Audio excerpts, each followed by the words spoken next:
Selamat datang kembali di pembahasan mendalam kita. Kali ini kita mau gali lebih dalam nih satu materi menarik dari Anda.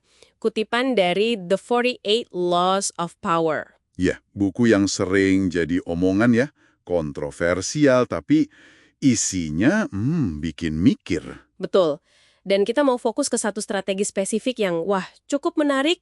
Seni bikin pencapaian itu kelihatan gampang. Kayak nggak ada usahanya sama sekali.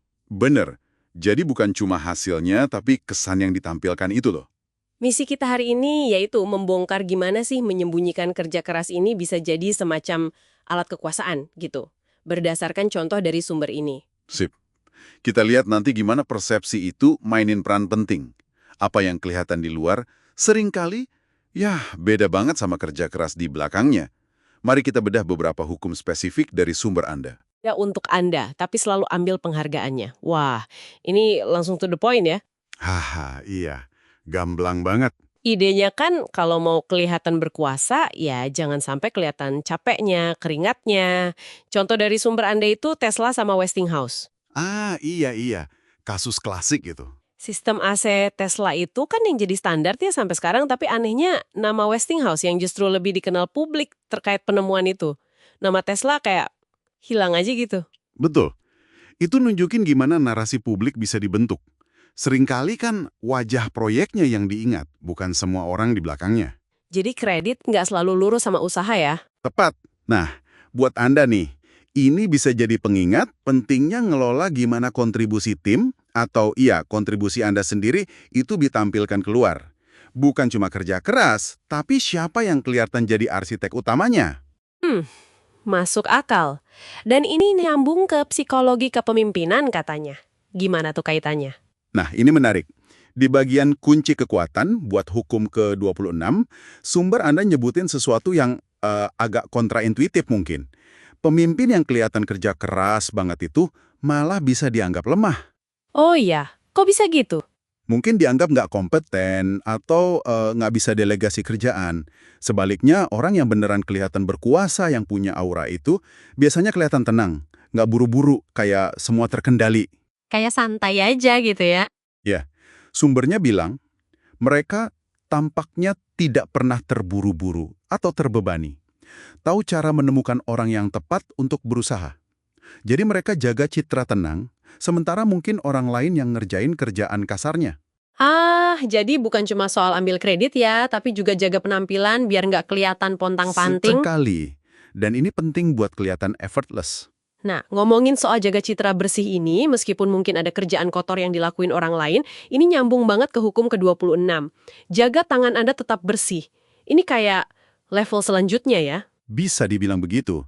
Ini soal pakai perantara, atau bahkan, kambing hitam, buat ngerjain hal-hal yang nggak enak atau berisiko. Sumber Anda kan kasih contoh jatuhnya sang favorit di istana. Oh iya, yang raja ngorbanin orang dekatnya itu ya. Betul! Buat apa? Buat nangkel kritik atau nyalahin kegagalan. Jadi reputasi rajanya tetap aman, bersih. Kesalahan dialihin. Penguasa tetap kelihatan bijak, efektif, pencapaiannya mulus tanpa celah. Jadi secara strategis, tangan bersih ini bikin orang bisa maju terus tanpa kebebanan kesalahan masa lalu. Buat Anda yang dengerin, ini mungkin relevan ya di kerjaan atau lingkungan sosial.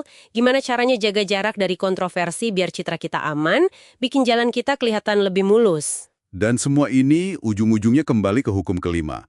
Begitu bergantung pada reputasi. Reputasi itu kan fondasi kekuasaan. Iya, bener banget.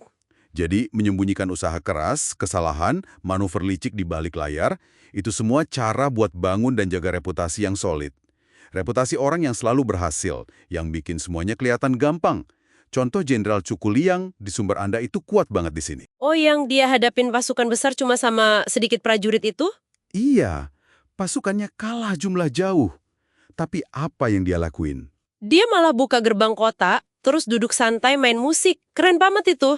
Persis, dia nggak nunjukin panik sama sekali.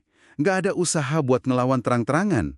Justru penampilan tenang yang kelihatan effortless dan penuh percaya diri itu yang bikin musuh ragu. Mikir ada jebakan gitu ya? Mungkin.